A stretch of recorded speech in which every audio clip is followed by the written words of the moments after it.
नमस्कार दोस्तों, कैसे हो आप सभी लोग। उम्मीद करता हूँ अच्छे होंगे। तो साथियों, आज अपन बात करेंगे भारतीय इतिहास के स्रोत के बारे में। यानी जो भी साथी फर्स्ट ग्रेड नेट जेआरएफ की तैयारी कर रहा हो या असिस्टेंट प्रोफेसर की, और वो इस बुक्स को पढ़ रहा हो, यानी पप्पू सिंह प्रजापत वाली कौन सी वस्तुनिष्ठ, इसके राइटर कौन कौन है, अरविंद भास्कर, कुलदीप हेनेन और पप्पू सिंह प्रजापत।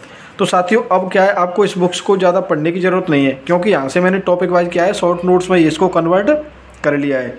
जैसे यहाँ पर दे रखा है, टेबल दे रखी है आगे, ये सब टॉपिक बता रखे हैं इसमें। पहला टॉपिक कौन सा है, प्राचीन भारतीय इतिहास के स्रोत। तो साथियों, आज अपन कौन सी बात पहले चैप्टर को क्लियर करेंगे। यानी अगर आप इससे पढ़ोगे तो आपको टाइम लगेगा।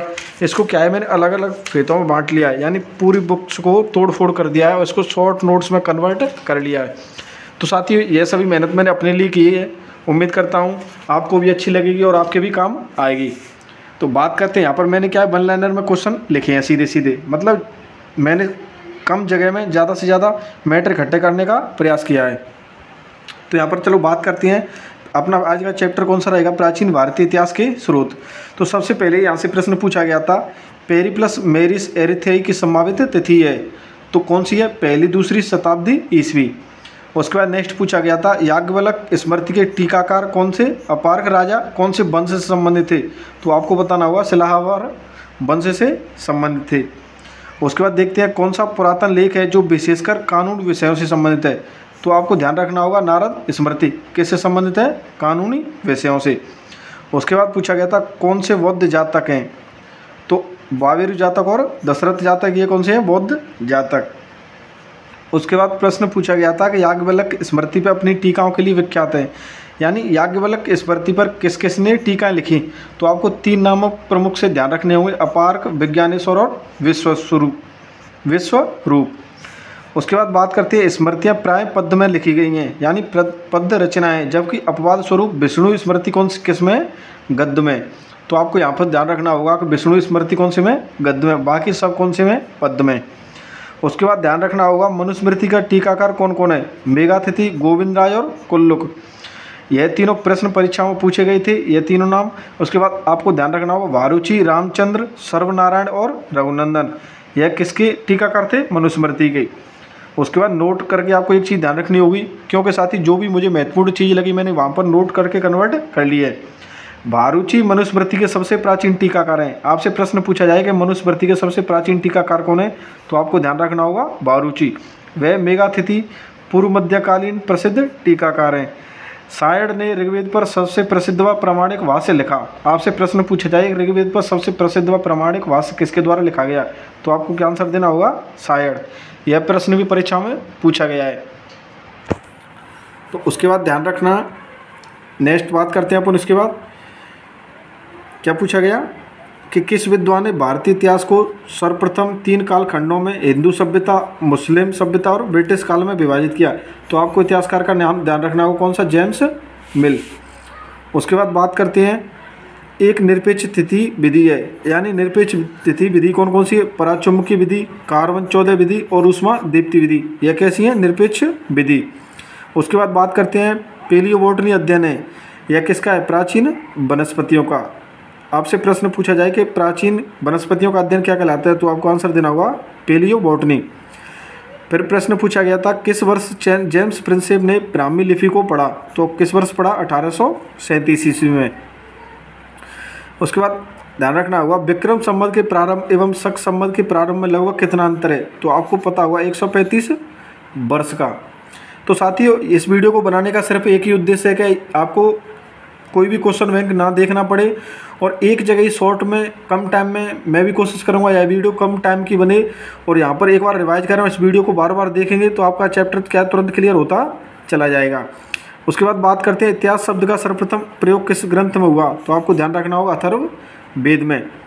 उसके बाद बात करते हैं, भारत का उल्लेख करने वाला प्रथम ग्रीक लेखक कौन है, यानी भारत का उल्लेख करने वाला प्रथम लेखक कौन है। तो आपको ध्यान रखना होगा, स्काईलैक्स। सर्वप्रथम हिंदुस्तान शब्द का उल्लेख किस राजवंश के अभिलेखों में हुआ है। तो आपको ध्यान रखना होगा, सासानियों के अभिलेखों में।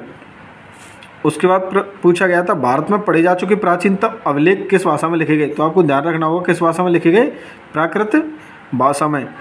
तो अभिलेखों के लेखक के माध्यम में संस्कृत का व्यापक प्रचार प्रसार ईसा की 4वीं और 5वीं शताब्दी में हुआ, लेकिन तब भी प्राकृत का क्या है प्रचलन जारी रहा। तो साथियों यहाँ पर मैंने क्या है जो भी पप्पू सिंह प्रजापति वाली क्वेश्चन बैंक में दे रखे हैं वो सभी कोशिश की है मैंने सभी लाइनों को यहाँ पर ऐड करने की, और वहाँ पर 20-30 पेज में दे रखा है, मैंने यहाँ पर 4-5 पेज में इसको नोट्स को कन्वर्ट किया है। तो उम्मीद करता हूँ आपको वीडियो अच्छा लगेगा। अगर आपको वीडियो अच्छा लगे तो आप सभी साथियों के साथ शेयर करें। उसके बाद पूछा गया था भारतीय पुरालेख के बारे में सत्य कथन कौन सा है। तो इसमें ध्यान रखना होगा खरोष्ठी लिपि जो कि दाएं से क्या कहाँ लिखी जाती, दाएं से बाएं लिखी जाती थी, मुख्यतः प्राचीन भारत के गांधार क्षेत्र में व्यापक थी, यानी गांधार क्षेत्र में प्रचलित थी। गुप्त ब्राह्मी का विकास सिद्धमातृका नामक लिपि से हुआ है, लिपि में हुआ है। तो आपको ध्यान रखना होगा गुप्त ब्राह्मी का विकास सिद्धमातृका नामक लिपि में हुआ है। उसके बाद बात करते हैं उसके बाद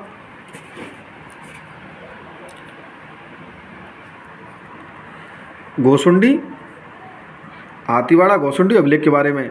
तो यह किस भाषा में लिखा हुआ है, यह प्राचीन संस्कृत अभिलेख में से है। इसकी लिपि कौन सी है, ब्राह्मी। यह कौन से धर्म से संबंधित है, यह वैष्णव धर्म से संबंधित है। इसका निर्माण पराशर गोत्र के सर्वतात नामक व्यक्ति ने करवाया था व उसने एक अश्वमेध यज्ञ भी करवाया। यह सभी इसका उल्लेख किस में दिया हुआ है, गोसुंडी अभिलेख में। तो आपको उसके बाद ध्यान रखना होगा प्रस्थान त्रयी में कौन कौन से शामिल हैं, उपनिषद, ब्रह्मसूत्र और भगवत गीता। उसके बाद प्रश्न पूछा गया था कि कालिका पुराण किससे संबंधित है। तो कालिका पुराण किससे संबंधित है, जैन धर्म से। उसके बाद बात करते हैं चीनी लेखक भारत का उल्लेख किस नाम से करते थे।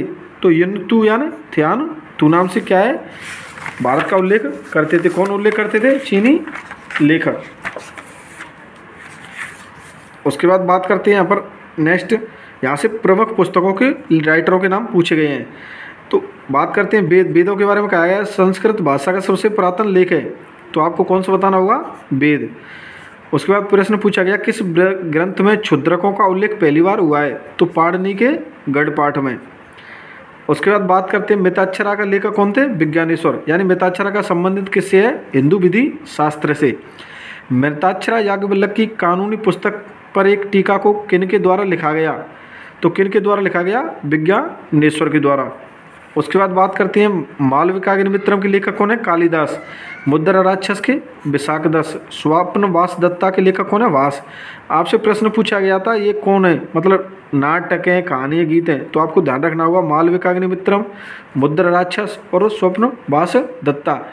यह क्या है, तीनों नाटक हैं। और इनके राइटरों को नाम भी आपको ध्यान रखने होंगे। आपसे प्रश्न पूछा गया था आईन अकबरी का लेखक कौन है, अबुल फजल। फिर नेक्स्ट ध्यान रखना होगा मुर्जुल जहाज के लेखक कौन है, अल मसूदी। गीत गोविंद किसकी पुस्तक है, जयदेव की। अष्टाध्यायी पाणिनि। मृच्छकटिकम शूद्रक। बुद्ध चरित्रम अश्वघोष। किरातार्जुनियम भारवी। कुट्टनीमत दामोदर गुप्त। कीर्ति कौमुदी सोमेश्वर देव। साथ ही यह सभी प्रश्न किसी न किसी परीक्षाओं में पूछे गए, तभी मैंने यहाँ पर आपको शॉर्ट नोट्स में कन्वर्ट किए हैं। नहीं तो बाद बाकी पुस्तकों में फालतू ले रखा है, हमें पता है कि वहाँ से नहीं आता। और इतिहास में आप सभी को पता है कि प्रश्न रिवाइज होने का काम करते हैं। तो आप इस वीडियो को देखें और किसी भी क्वेश्चन बैंक से मिलाएं। लगभग हर क्वेश्चन बैंक के प्रश्न आपको इस नोट्स में, इस वीडियो में मिल जाएंगे। यानी नेचुरल हिस्टोरिका के लेखक कौन है, प्लिनी। कोलेमाला के लेखक उद्योधन सूरी। साम्राज्य का के लेखक हरभद्र सूरी। साम्राज्य का या सम्रादित्य कथा के लेखक कौन है, हरभद्र सूरी। उसके बाद ध्यान रखना होगा तिलक मंजरी किसकी है, धनपाल सूरी की। यशस्ती पलक चंपू किसकी है, सोमदेव की। पृथ्वीराज रासो चंद्र वरदाई की। गाथा सप्तमी हाल गौड़बहु वाक्यपति की। संस्कृत का एक प्रसिद्ध नाटक है सारीपुत्र प्रकरण। इसके रचयिता कौन थे, अश्वघोष। उसके बाद बात करते हैं मिताक्षरा धारा के बारे में पूछा गया था। मिताक्षरा धारा या मिस्कूल के बारे में। मिताक्षरा धारा के अनुसार एक पिता अपने जीवन काल में अपने पुत्रों में अपनी संपत्ति का बंटवारा कर सकता था। ऐसा किस में वर्णन दिया हुआ है, मिताक्षरा में। मिताक्षरा ने यह माना कि जन्म के आधार पर पूर्वजों की संपत्ति पर पुत्रों के स्वामित्व का अधिकार होता है। उसके बाद साथियों आपसे यहाँ से विदेशी पर्यटकों के बारे में यानी विदेशी यात्रियों के बारे में क्रम पूछा गया है। तो विदेशी यात्रियों को क्रम एवं होगल कब आया, 943 से 979 में। अलबरूनी 11वीं शताब्दी में कब आए, 1100 1000 11वीं शताब्दी के 1008 18 19 ईस्वी में। यहाँ से आपको प्रश्न 100% देखने को मिलता है। अलबरूनी कब आए, इनके बाद में कब, 11वीं शताब्दी में। इब्न बतूता कब आया, 14वीं शताब्दी में। टेसियस की इंडिका ये कब है, 4वीं शताब्दी ईसा पूर्व। यहाँ से मैंने ये कट इसलिए कर दिए हैं कि यहाँ पर नीचे भी लिख रखा है इनको, तो यहाँ से आपको एक चीज़ ध्यान रखनी होगी, यीजिंग कब आया, 7वीं शताब्दी में। उसके बाद ध्यान रखना होगा चीनी यात्री सुंगन यून ने गांधार की यात्रा लगभग के मध्य की, यानी कब की, 512 से 522 ईस्वा के मध्य। आपको ध्यान रखना होगा अमुक्त माल्यदा किनकी पुस्तक है, कृष्ण देव राय की। रघुवंशक के लेखक कौन है, कालिदास। चीनी यात्री फाहियान भारत आया था किसके समय, चंद्रगुप्त द्वितीय के समय। यह किस स्थान से आया चीनी यात्री फाहियान, तो बुयुंग नामक स्थान से। आपको ध्यान रखना होगा बुयुंग। उसके बाद बात करते हैं प्राचीन भारत की यात्रा करने वाले विदेशी यात्रियों का सही काल क्रमानुसार। तो आपको ध्यान रखना होगा एनसांग के बाद इब्न बतूता, बर्नियर और विलियम हॉजेज। यानी इनकी आपको डेट ध्यान रखनी होगी, तभी आपको यह याद होंगे। मैंने जैसे यहाँ पर लिख रखी नीचे, उदाहरण के तौर पर मेगास्थनीज कब आया, 304 से 399 ईसा पूर्व, किसके समय, चंद्रगुप्त मौर्य। फाहियान कब आया, 399 से 414 के मध्य, चंद्रगुप्त द्वितीय के समय। हेनसांग हर्षवर्धन के समय 629 से 645। उसके बाद कौन आया, अलबरूनी। जैसे यहाँ पर अलबरूनी के बारे में नीचे नहीं लिख रखा है मैंने, तो आपको ऊपर बता दिया था इसलिए नहीं लिख रखा है मैंने यहाँ पर। कब आया, 11वीं शताब्दी में, 1018 19 ईस्वी में। तो आपको ध्यान रखना होगा इत्सिंग कब आया, 679 से 695 ईस्वी में। आपको अलमसूदी का खुद लिखना होगा। इत्सिंग 672 से, एक बार तो यहाँ पर आता है 693 94 में, यानी 672 से 693 94। यहाँ का शासक कौन था उस समय भारत का, महमूद गजनवी। मार्को पोलो कब आता है, 1288 से 1293 ईस्वी में, पांड्य मारवर्मन कुलशेखर के समय। नेक्स्ट साथियों बात करते हैं, यहाँ पर भी पुस्तकों के कालक्रमानुसार के बारे में पूछा गया है। तो आपको इनका कालक्रम तो ये नेट जेआरएफ में पूछा जाता है। अगर आप स्कूल लेक्चरर की तैयारी कर रहे हो तो आपको यह कालक्रमानुसार याद ना रहे तो भी चलेगा। अगर आप नेट जेआरएफ की तैयारी कर रहे हो तो आपको सभी को इनके समय के बारे में पता होगा, तभी ये प्रश्न सॉल्व हो पाएंगे। हम तो यहाँ पर स्कूल लेक्चरर की तैयारी करें, हमें पता है ऐसा कोई भी प्रश्न आज तक किसी परीक्षाओं में ना पूछा गया है ना पूछा जाएगा, क्योंकि अपना लेवल अलग है और नेट जेआरएफ का लेवल अलग है। तो बात करते हैं निरुक्त के लेखक कौन है, यास्क। वार्तिक के लेखक कौन है, कात्यायन। महावास्य के लेखक कौन है, पतंजलि। याज्ञवल्क स्मृति के लेखक कौन है, याज्ञवल्क्य। यहाँ भी पूछा गया लेखकों को कालक्रमानुसार व्यवस्थित किए। शूद्रक के बाद भवभूति, भवभूति के बाद राजशेखर हुए, राजशेखर के बाद श्री हर्ष हुए। तो इनका क्रम पूछा गया था। यहाँ पर सबसे पहले ऋग्वेद, त्रिपिटक, उसके बाद अर्थशास्त्र, इंडिका, यह भी कालक्रमानुसार पूछी गई। यह पूछा गया अष्टाध्यायी, बुद्ध चरित्र, मेघदूत और कथा सरित सागर, इनका भी कालक्रमानुसार जमाने के लिए प्रश्न पूछा गया है। तो साथियों इन सभी पर आपको अलग से मेहनत करनी होगी, बुक्स का सहारा लेना और डेट देखना कौन सी किसके समय पर है, क्योंकि मुझे यहाँ पर इम्पोर्टेंट नहीं लगी थी, महत्वपूर्ण, क्योंकि मैं स्कूल लेक्चरर की तैयारी कर रहा हूँ।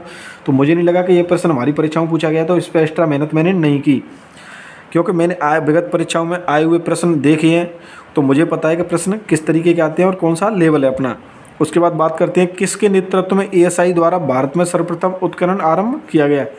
तो किसके नेतृत्व में, जॉन मार्शल के नेतृत्व में। भारतीय पुरातत्व के तृतीय काल के रूप में जाना जाता है। साथ ही यहाँ पर कई आपको लाइन दिख रही होंगी तो हो सकता है समझ में ना आए, लेकिन मेरी जहाँ पर पेंसिल चल रही है मैं बोल रहा हूँ उसी को आप नोट करते रहें।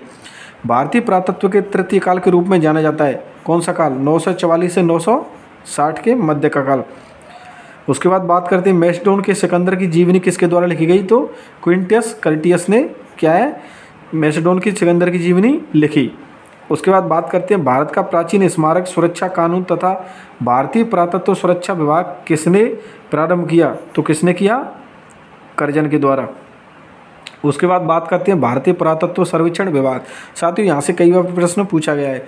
तो सबसे पहले प्रश्न पूछा गया था कि भारतीय पुरातत्व सर्वेक्षण विभाग किस वर्ष में स्थायी विभाग बना। तो 1906 में। इसके प्रथम डायरेक्टर जनरल कौन थे, कनिंघम, जो कि कब बने, 1971 में। यहाँ से पूछा गया था कि महानिदेशक इसके कौन बने, 19 जॉन मार्शल कब से कब तक रहे, 1902 से 1928 तक। आपसे प्रश्न पूछा गया था भारतीय पुरातत्व सर्वेक्षण विभाग के महानिदेशक जॉन मार्शल के बाद इसके महानिदेशक कौन बने, तो आपको ध्यान रखना होगा एच हरग्रीव्स। कब से? 1928 से 31 तक। और 31 में कौन बन जाते हैं? दयाराम साहनी। इसके प्रथम महानिदेशक कौन बने थे? 1971 में कनिंघम। तो यहाँ से आपको नेक्स्ट ध्यान रखना होगा, जॉन मार्शल के बाद भारतीय पुरातत्व सर्वेक्षण विभाग का महानिदेशक कैसे बनाएगा, तो एच हरग्रीव्स। यहाँ से आपको डेट भी ध्यान रखनी होगी, 1928 से 31 के मध्य रही। एलेक्जेंडर ने किसके पद चिन्हों पर चलते हुए पुरातत्व खोजबीन की, तो हुएन सांग के। भारत की प्राचीनतम लिपि है, तो आपको ध्यान रखना होगा कौन सी लिपि है? ब्राह्मी। कुटिल लिपि को किस अन्य नाम से जाना जाता है, तो आपको ध्यान रखना होगा सिद्ध मातृका लिपि। श्रीमद् भागवत गीता महाभारत के किस पर्व का अंश है, तो आपको ध्यान रखना होगा भीष्म पर्व का। उसके बाद बात करते हैं नैति प्रकरण ग्रंथ किसके उपदेशों से संबंधित है, तो यह किसके उपदेशों से संबंधित है? महात्मा बुद्ध। यानी इसके रचयिता के बारे में पूछा गया तो आपको कौन सा ध्यान रखना होगा? माँ कात्यायन। नैति प्रकरण में बौद्ध धर्म के तर्क विज्ञान का वर्णन है, तो इसमें क्या है? तर्क विज्ञान का वर्णन है। नीति वाक्यामृतम किसकी पुस्तक है? सोमदेव की रचना है। नेक्स्ट प्रश्न पूछा गया था उत्तरी भारतीय शास्त्रीय संगीत का बाइबल ग्रंथ संबंधित है, तो किससे? नाट्य शास्त्र से। उसके बाद नेक्स्ट आपको ध्यान रखना होगा क्रिश्चियन टोपोग्राफी के लेखक कौन है? कॉस्मोस। नाट्य शास्त्र के बारे में पूछा गया भरतमुनि द्वारा रचित, यानी इसके लेखक कौन है? भरतमुनि। यह रंगमंच प्रस्तुतियों से संबंधित एक विस्तृत ग्रंथ है। काव्यादर्श, इसका संबंध मुख्यतः काव्य शास्त्र से है। ब्रह्मस्फुट सिद्धांत, यह भारतीय खगोल विद्या की एक प्रभावशाली पुस्तक है। कौन सी? ब्रह्मस्फुट सिद्धांत। मालती माधव के लेखक कौन है? भवभूति। देवी चंद्रगुप्तम, विशाख दत्त। मानसागर ग्रंथ किस विषय की चर्चा करता है, तो किस विषय की चर्चा करता है? स्थापत्य की चर्चा किस में मिलती है? मानसागर में। उसके बाद आपको ध्यान रखना होगा किस गणितज्ञ ने 16 सूत्र की रचना की थी जिसमें गणित के मूल संकल्पना की चर्चा की गई है, तो कौन सा ध्यान रखना होगा? 16 सूत्र का लेखक कौन है? बोधायन। हस्तायुर्वेद के लेखक पाल काप्य। बरामेर की मतलब पुस्तकें कौन कौन सी हैं? लघु जातक, बृहद जातक, योग यात्रा, बृहदुद्वा पटल यानी विवाह पटल, पंच सिद्धांत का बृहदुव यात्राफल, बृहद संहिता। तो यहाँ से लघु जातक प्रश्न पूछा गया किसकी रचना है? बरामेर की।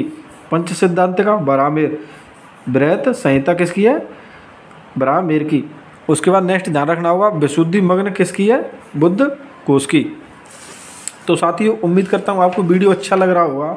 अगर आपको वीडियो अच्छा लगे तो अभी आप सभी अपने सभी साथियों तक शेयर करें, जो भी इतिहास विषय के विद्यार्थियों उन तक यह वीडियो ज़रूर पहुंचना चाहिए। अगर आप मुझे सपोर्ट करोगे और व्यूज अच्छे आएंगे और आप इसे टाइम से देखोगे, अच्छा कमेंट करोगे, तो साथियों मैं आपको डेली एक टारगेट बनाऊंगा कि डेली या 1-2 दिन में आपको एक एक चैप्टर यहाँ से शॉर्ट नोट्स के रूप में आपको प्रश्न सीधा सीधा कराता रहूँ। और आप किसी भी पुस्तक से देख लेना, यहाँ से प्रश्न जो वहाँ पर क्वेश्चन बैंक में आया हुआ प्रश्न मिलेगा वो यहाँ पर मैंने ऐड करने का काम किया है। चाहे वो यूथ कंपटीशन के वॉल्यूम 4 और 5 हों, चाहे यूथ कंपटीशन की अन्य कोई पुस्तकें हों या नाथ पब्लिकेशन की क्वेश्चन बैंक हो, मैंने सभी को यहाँ पर शॉर्ट नोट्स में कन्वर्ट कर लिया है। क्योंकि मेरा ड्रीम है साथियों लेक्चरर बनना, और मुझे नहीं लगता कि तब तक मैं 4-5 बार कोर्स को रिवाइज करूँगा तब तक मैं इतिहास में अच्छा स्कोर कर सकता हूँ। तो आप भी इतिहास में अगर अच्छा स्कोर करना चाहते हैं तो आप शॉर्ट नोट्स खुद के बनाएं, या मैं आपके लिए मेहनत कर रहा हूं तो इनको आप नोट करते चलें। अगर आपको पीडीएफ चाहिए तो मेरे टेलीग्राम नंबर, यानी मैं आपको नंबर दे देता हूं 8955459034, इस पर ओनली व्हाट्सएप करें और मैं आपको यहाँ से टॉपिक वाइज क्या है शॉर्ट नोट्स उपलब्ध करवा दूंगा भारतीय इतिहास की। आप बोल रहे हैं सर हमने आपका यूट्यूब पे वीडियो देखा, हमें आपके नोट्स अच्छे लगे, आप हमें अपने नोट्स उपलब्ध करवा दो। तो साथियों मुझे कोई दिक्कत नहीं, मैं आपको नोट्स उपलब्ध करवा दूंगा। तो बात करते हैं नेक्स्ट आगे टॉपिक को, चलो टॉपिक के बारे में बात करते हैं। कैंग्यूर और तेंग्यूर हैं, तो साथियों ये क्या है? बौद्ध साहित्य। महाभारत से जुड़े स्थान कौन कौन से? हस्तिनापुर, कुरुक्षेत्र, पानीपत, तिलपत किस मृदवांड संस्कृति का प्रतिनिधित्व करते हैं? तो आपको ध्यान रखना होगा कौन सी? चित्र धूसर मृदवांड संस्कृति। उसके बाद नेक्स्ट पूछा गया महाकाव्य रामायण के 5 स्पष्ट तिथिगत और सांस्कृतिक चरणों की पहचान किसके द्वारा की गई? J.L. ब्रॉकिंगटन के ने। हालांकि महाभारत में नेक्स्ट प्रश्न बात करते हैं। हालांकि महाभारत में रामायण और इसके रचयिता वाल्मीकि के अनेक संदर्भ मिलते हैं। रामायण में महाभारत युद्ध अथवा भारत के नायकों का कोई संदर्भ नहीं आता। इससे यह प्रदर्शित होता है कि अपने वर्तमान स्वरूप में रामायण का महाभारत के अंतिम स्वरूप में आने से पूर्व अस्तित्व था। तो साथियों, आपको यह लाइन समझ में आई होगी कि क्या बोल रहे हैं कि अपने वर्तमान स्वरूप में रामायण का महाभारत के अंतिम स्वरूप में आने से पूर्व अस्तित्व, यानी महाभारत जब अपने पूर्ण अस्तित्व में आया उससे पहले क्या है, रामायण का अस्तित्व था। उसके बाद नेक्स्ट बात करते हैं, महाकाव्य मूलतः नायकीय आदर्शों का एक साहित्यिक रूपांतरण है, अतः स्वाभाविक रूप से इसे तथ्यात्मक साक्ष्य न मानकर किसी आदर्श का निरूपण माना जाना चाहिए। यह किसने कहा, रोमिला थापर ने। तो साथियों, ये वाला फैक्ट मुझे नहीं लगता स्कूल लेक्चर में पूछा गया जाएगा, लेकिन मैंने कई प्रश्न मुझे इंपॉर्टेंट लगे तो मैंने यहाँ पर सभी को नोट करने का काम किया है।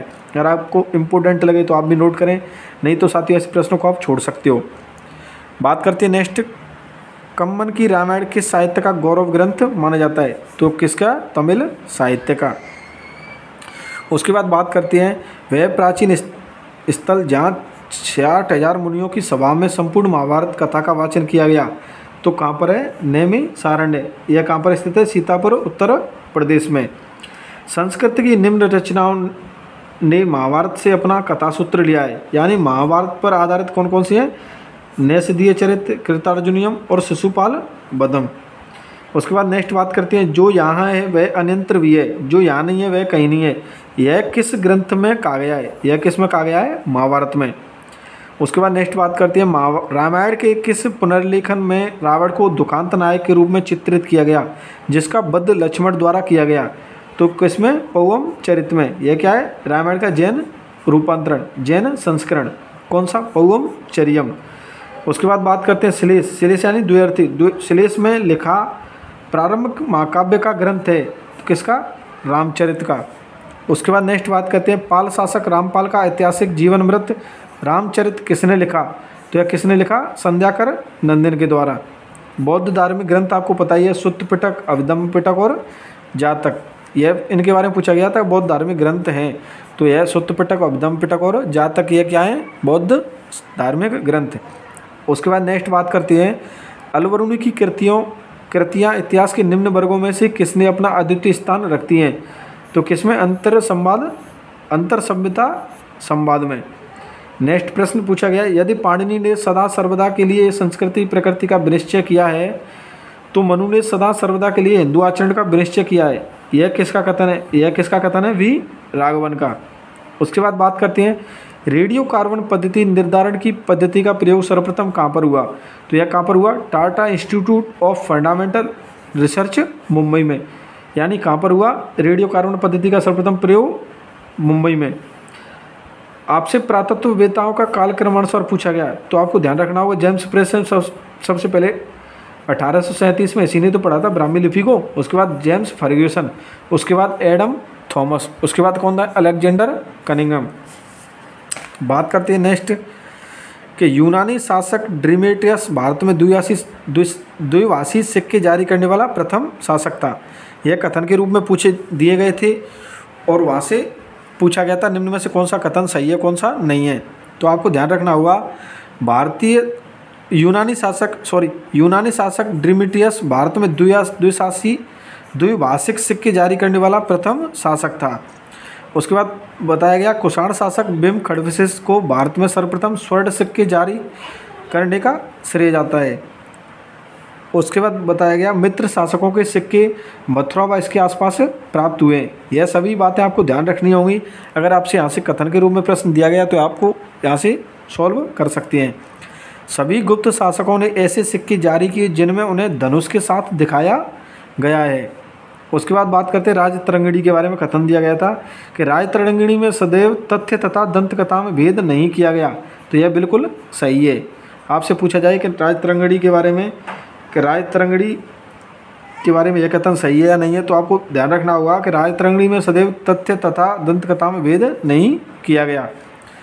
उसके बाद ध्यान रखना होगा, आरण्यक में बलि संबंधी अनुष्ठानों की प्रतीकात्मक एवं दार्शनिक विधि से व्याख्या की गई है। आरण्यक में बलि संबंधी अनुष्ठानों की प्रतीकात्मक एवं दार्शनिक विधि से व्याख्या की गई है।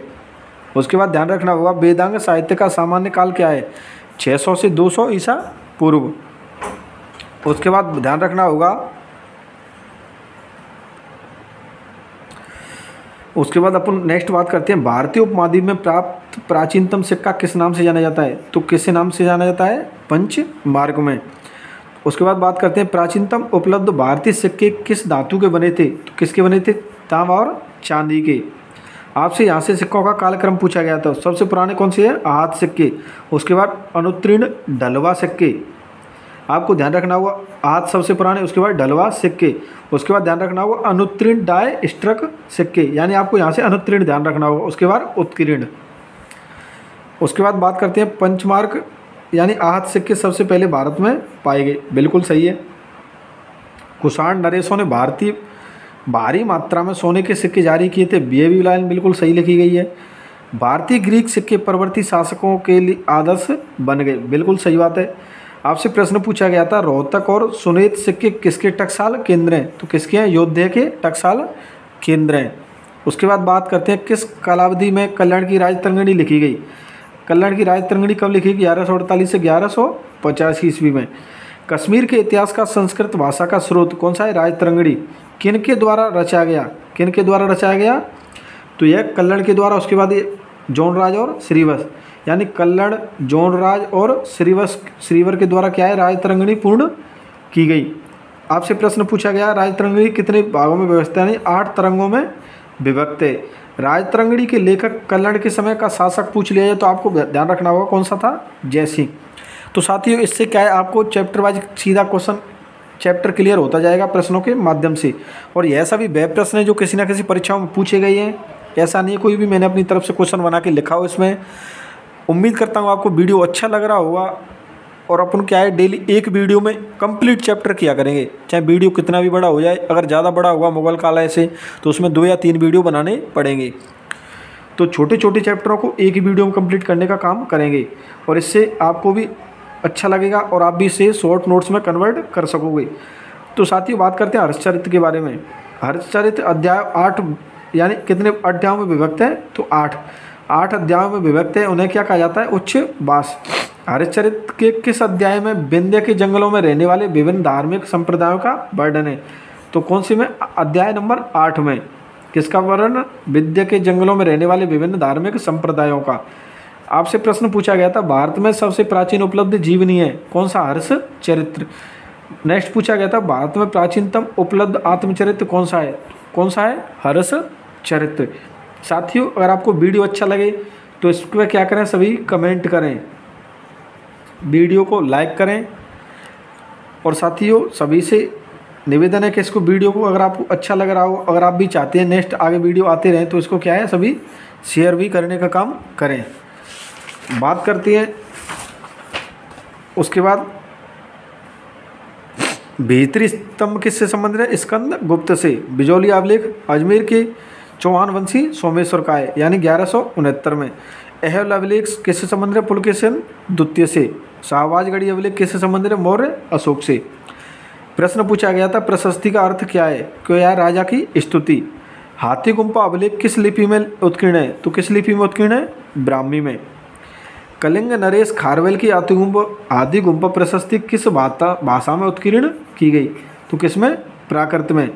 भारोपीय भाषा का प्राचीनतम अभिलेखीय प्रमाण मिलता है कहाँ पर, इराक से। अब साथियों क्या है, फाहियान, हैनसांग और इत्सिंग के बारे में कुछ कथन दिए गए थे। आपसे पूछा गया था निम्न में से कौन कौन से सही है, उनका चयन कीजिए। तो यहाँ से जो भी मेरे को सही लगे और जो भी गलत है उसको मैंने सही करके कन्वर्ट करके यहाँ पर लिख लिया है।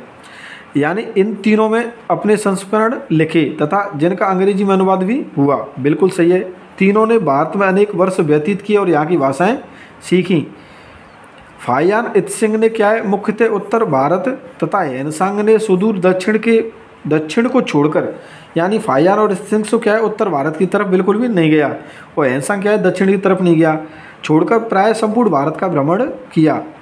फाहियान व इत्सिंग जिन राज्यों में गए उन्होंने उनके शासकों का उल्लेख नहीं किया, जबकि हैनसांग ने अपने संरक्षक हर्ष के विषय में पर्याप्त वर्णन किया है। नेक्स्ट पूछा गया था कि रामायण के कथानक पर आधारित रचनाएं है, कौन सी है, रामायण के कथानक पर आधारित रचनाएं, तो कौन सी थी? कुमारदास कृत जानकी हरण, यानी रामायण के कथानक पर आधारित रचना कौन कौन सी आपको ध्यान रखना होगा। जानकी हरण, इसके लेखक कौन है? कुमारदास। भट्टीकृत, भट्टी काव्य यानी रावण वध। भवभूतिकृत कौन सा है? महावीर चरित्र। मालती माधव किसकी पुस्तक है? भवभूति की। यह सभी किस पर आधारित है? रामायण पर। कालिदास कृत रघुवंशम, यह भी क्या है? रामायण पर आधारित पुस्तक है। उसके बाद पूछा गया था महाभारत के कथानक पर आधारित रचनाएं हैं, यानी महाभारत पर कथानक पर कौन कौन सी रचनाएं आधारित हैं। अभिज्ञान शाकुंतलम, जिसके लेखक कौन थे? कालिदास। शिशुपाल वध, जिसके लेखक कौन थे? माघ। नेषद चरित्रम, जिसके लेखक कौन थे? श्री हर्ष। उसके बाद कृतार्जुनियम, इसके लेखक कौन थे? भारवी। भारत मंजरी, इसके लेखक कौन थे? क्षेमेंद्र। यह सभी क्या है? महाभारत की कथानक पर आधारित रचनाएं हैं। उसके बाद बात करते हैं वैदिक साहित्य कैसे संबंधित है? धर्म सूत्र से। पुराण, मनवंतर, बौद्ध साहित्य, मंजूश्री, मूल, कल्प, यह कैसे संबंधित है? बौद्ध साहित्य से। उसके बाद बात करते हैं साथियों यूनानी यात्रियों के बारे में पूछा जाता है कि सिकंदर से पहले कौन आया, सिकंदर के साथ कौन आए, सिकंदर के बाद में कौन आए। तो इनको भी यहाँ पर एक बार देखते हैं। सिकंदर के पहले यूनानी इतिहासकार, यानी सिकंदर से पहले कौन आए थे? सिलाइएक्स, हिकेटियस, मिलिटस, टेसियस, हेरोडोटस। टेसियस के बारे में पूछा गया था कि सिकंदर से पहले आने वाला यूनानी इतिहासकार कौन था? टेसियस। उसके साथ कौन कौन से आए थे? निर्याकस, आनिसिक्रिटस, अरिस्टोबुलस। उसके बाद कौन आए थे? यानी सिकंदर के बाद में कौन कौन से आते हैं? तो मेगास्थनीज आता है, डायमिकस, डायोनिसियस, पेट्राक्लीज, पोलिबियस और स्टेरोप्लीविनी सिकंदर के बाद में आए थे। उसके बाद बात पूछा गया था सीता बेंगा के बारे में। अभिलेखों के विन्यास और इसके क्षेत्र यह संकेत करती हैं कि यहाँ कोई प्राचीन रंगशाला थी। सीता बेंगा। प्रशस्तियाँ, वे स्वाभाविक रूप से शासकों की उपलब्धियों का अतिशयोक्तिपूर्ण वर्णन करते हैं। उसके बाद बात पूछा गया था राजा तृतीय के बारे में। उस काल के शिलालेखों में कठोर कराधान तथा अन्य अपकर्षकों के विरुद्ध किसानों के विरोध का उल्लेख मिलता है।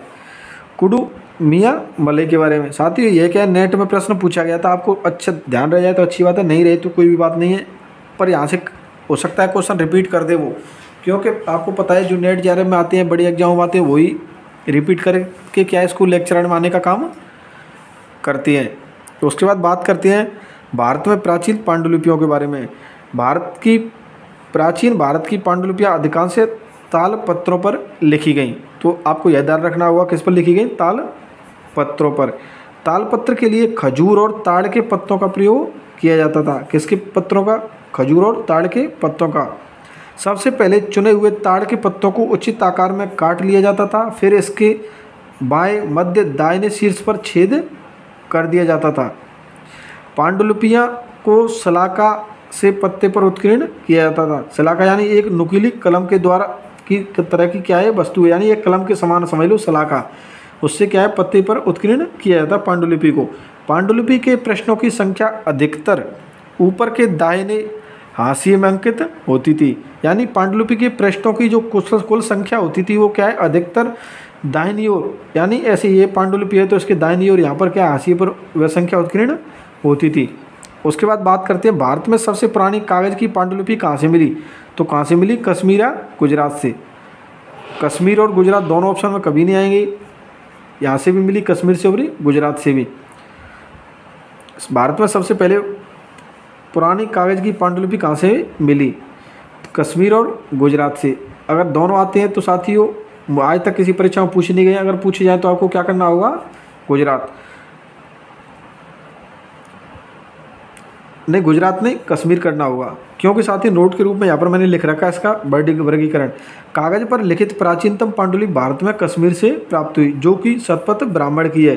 शतपथ ब्राह्मण की यानी डेट कब? 1089 ईसा पूर्व में। कागज पर लिखित एक अन्य पांडुलिपि गुजरात से प्राप्त होती, जो कि कब की थी? 1223-24 की। तो आपको यहाँ पर आंसर क्या करना होगा? कश्मीर। उसके बाद ध्यान रखते हैं भारत में कहाँ पर भोजपत्र का प्राचीनतम साक्ष्य पाया गया है? कहाँ पर? श्रृंगवेश्वरम। भारत की बहुप्रचलित लेखन सामग्री कौन सा है? भोजपत्र। यानी भारत में कहाँ पर भोजपत्र, यानी भोजपत्र का मतलब आप समझते हो भारत की बहुप्रचलित लेखन सामग्री का प्राचीनतम साक्ष्य पाया गया है। कहाँ से? श्रृंगवेश्वर से। उसके बाद बात करते हैं भारत में प्राचीन भारत में जातक कथाएं, इनसे संबंधित प्रश्न पूछा गया था। इसकी भाषा क्या है आपको यहाँ पर बतानी होगी। ये बौद्ध के पूर्व जन्म की कथाएं हैं। उसके बाद नेक्स्ट बात करते हैं, कौन पूर्व मध्यकालीन भारत के प्रसिद्ध विधिवेता थे। तो कौन से विधिवेता आपको ध्यान रखना होगा, विज्ञानेश्वर, हिमाद्री और जीमूत वाहन।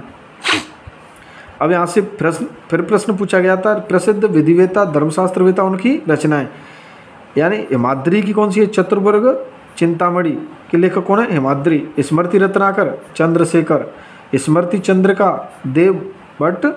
देवण भट्ट, मिताक्षरा क्या है, याज्ञवल्क्य स्मृति पर टीका, किसके लेखक कौन है, विज्ञानेश्वर। दाएं वाक्य लेखक कौन है, जीमूत वाहन। साथ ही उसके बाद बात करते हैं, अब आपका क्या है, चैप्टर कंप्लीट होने वाला है। लास्ट 10 मिनट का वीडियो और शायद हो जाएगा, एक पेज बचा है। लेकिन अब आपका वीडियो वो आएगा, यहाँ से सीधी रचनाएं दी गई हैं और यहाँ से रचनाओं के बारे में प्रश्न आपसे पूछ सकता है, क्योंकि चाहे वो सेट का एग्जाम हो, चाहे वो नेट का हो, चाहे स्कूल लेक्चरर का हो। मैं आपसे एक ही कहना चाहूँगा, अगर इस टॉपिक से प्रश्न आया तो आपको इस वीडियो से आपको प्रश्न मिलने की 90% चांस रहेंगे। यानी कितने परसेंट चांस रहेंगे, 90%। और साथ ही यहाँ से प्रश्न नहीं पूछा गया तो मुझे नहीं लगता कि अच्छी पुस्तकों में प्रश्न मिलेगा, ना कि नॉर्मल किसी गाइड में वो प्रश्न मिलेगा आपको। उसके बाद बात करते हैं प्राकृतिक प्रकाश के बारे में। तो इसके लेखक कौन है, वररुचि। प्राकृत भाषा का प्राचीनतम व्याकरण ग्रंथ कौन सा है, प्राकृत प्रकाश। प्राचीन भारत का वह ग्रंथ जिसका 15 भारतीय और 40 विदेशी भाषाओं में अनुवाद हुआ, कौन सा है, पंचतंत्र। पंचतंत्र मूल रूप से लिखी किसके द्वारा, विष्णु शर्मा के द्वारा। किताबुल हिंद के लेखक कौन है, अलवरुणी। विक्रमांक देवचरित के लेखक बिल्हड़। भोज प्रबंध किसके, श्री बल्लाल की। नवसाहसांक चरित्र किसकी है, पद्मगुप्त परमल की। कुमारपाल चरित्र किसकी है, जय सिंह की। उसके बाद बात करते हैं, कपूर मंजरी किसकी है, राजशेखर की। वासव दत्त यानी नाल्यधारा किसकी है, सुबुंद की। सोहरानंद किसकी है, अश्व घोष की। उसके बाद साथ ही यहाँ से बात करते हैं, महावास्य किसकी है, पतंजलि की। प्रियदर्शिका हर्ष की। निरुक्त यास्क वात्य कात्यायन नागानंद श्री हर्ष की। नैसर्गिक न्याय प्लिनी की। भूगर्भ शास्त्र टोलेमो की। ईसाई भूतल विज्ञान किसके द्वारा लिखा गया, कॉसमोस के द्वारा। जियोग्राफी यानी भूगोल किसके द्वारा लिखी गई, स्ट्रेबो के द्वारा। किस भाषा में, ग्रीक भाषा में। पेरिप्लस ऑफ एरियंथ्रन सी किसके द्वारा लिखी गई, अज्ञात ग्रीक लेखक के द्वारा। उसके बाद यहाँ से बात करिए अपन ने, सोहरानंद किसकी, अश्व घोष की। उसके बाद बात करते हैं, कातंत्र सूर्य वर्मा की। मिताक्षरा विज्ञानेश्वर की। काव्यदर्श दंडी की। तंत्रलोक अभिनव गुप्त की। किस भारतीय भाषा में अनुवादित प्रथम भारतीय ग्रंथ कौन सा है, भगवद गीता। साथ ही ध्यान रखना होगा, बौद्ध ग्रंथ दिव्यावदान संस्कृत भाषा में लिखा गया था, क्योंकि यहाँ पर आपको भाषा दी पूछा गया था, दिव्यावदान किस भाषा में। तो बहुत से लोग पाली, अर्धमागधी ऐसे करके आए, तो आपको ध्यान रखना होगा इसकी भाषा कौन सी है, संस्कृत। किसने प्रमुख 4 वर्णों के स्तर, व्यवसाय, दायित्वों, कर्तव्य एवं विशेषाधिकारों में स्पष्ट रूप से भेद किया है, किसमें, धर्म सूत्र में। धर्मशास्त्र नामक ग्रंथों के अंतर्गत सम्मिलित हैं, यानी इसके कौन कौन से, धर्मसूत्र, स्मृतियाँ, स्मृतियों पर टीका और निबंध। धर्मशास्त्र रचनाओं के बारे में सत्य कथन दिए गए थे। इनमें 4 वर्ण और सामाजिक जीवन के मानदंडों का संदर्भ बिल्कुल सही है। विभिन्न जातियों का उल्लेख मिलता है, बिल्कुल सही है। इनमें देश, धर्म और कुल का संदर्भ मिलता है। तो आपको यह सब चीज़ ध्यान रखनी होगी। इसमें क्या है, 4 वर्णों का और सामाजिक जीवन के मानदंडों का संदर्भ मिलता है। उसके बाद आपको ध्यान रखना होगा कि विभिन्न जातियों का उल्लेख मिलता है, देश, धर्म व कुल का संदर्भ है। इसमें जोर दिया गया कि प्रत्येक व्यक्ति अपने वर्ण का पालन करे। स्रोत सूत्र का संबंध है किससे, यज्ञ से। पंचतंत्र की कथाएं हैं व्यंग्यात्मक कथाएं। यह साथ ही सभी प्रश्न किसी न किसी परीक्षाओं में पूछे गए हैं, तो आपको ध्यान रखने होंगे। और इस वीडियो को 1-2 बार आप देखेंगे और इसको शॉर्ट नोट्स को लिखेंगे, अपने नोट्स बनाएंगे 4-5 पेज में, तो आपको आराम से चैप्टर क्लियर होता जाएगा। और यह वीडियो उनके लिए उपलब्ध रहेगा, उनके लिए अच्छा बेनिफिट होगा जो अभी शुरुआत कर रहे हैं। यानी उनको एक्स्ट्रा मेहनत करने की ज़रूरत नहीं, क्योंकि उनके बड़े भाई या दोस्त या कुछ भी कह सकते हो आप, हमने मेहनत कर रखी है, तो हम चाहते हैं कि हमारी मेहनत का सभी को लाभ मिले। तो बात करते हैं उसके बाद इंडिका के बारे में। इंडिका पुस्तक अब उपलब्ध नहीं है, किंतु उसके अंश परवर्ती पुस्तकों में उपलब्ध हैं। यह प्रश्न पूछा गया था, यह कथन सही है कि नहीं है। तो कई पुस्तकें इंडिका पर आधारित हैं। तो इत्सिंग अब कितने चीनी भिक्षुओं का संक्षिप्त वर्णन करता है जिन्होंने 7वीं सदी में भारत का भ्रमण किया? तो कितने थे? 56। उसके बाद बात करते हैं अशोक वादना का रचना काल है द्वितीय शताब्दी। कौन सी शताब्दी? द्वितीय शताब्दी। किन पुराणों को अनेक रचनाओं ने पुरातन इतिहास कहा है? मत्स्य एवं वायु पुराण। शैव संतों के लेखन के संग्रह को 5वां वेद भी समझा जाता है। उपयुक्त संग्रह का क्या नाम है? त्रिमुराय। यानी शैव संतों के लेखक संग्रह को 5वां वेद भी समझा जाता है। तो त्रिमुराय को क्या कहा जाता है? 5वां वेद। उसके बाद बात करते हैं, यहाँ से भी प्रश्न पूछा गया था, जाली प्रकार के उत्खनन RIM व्हीलर के द्वारा। स्तर विन्यास का सिद्धांत किसका है? थॉमस जेफरसन का। रेडियो कार्बन तिथि क्रम पद्धति के जनक कौन है? FW levy. त्रिआयामी मापन सिद्धांत किसने दिया? प्रिंट रिवर्स पद्धति। William Jones.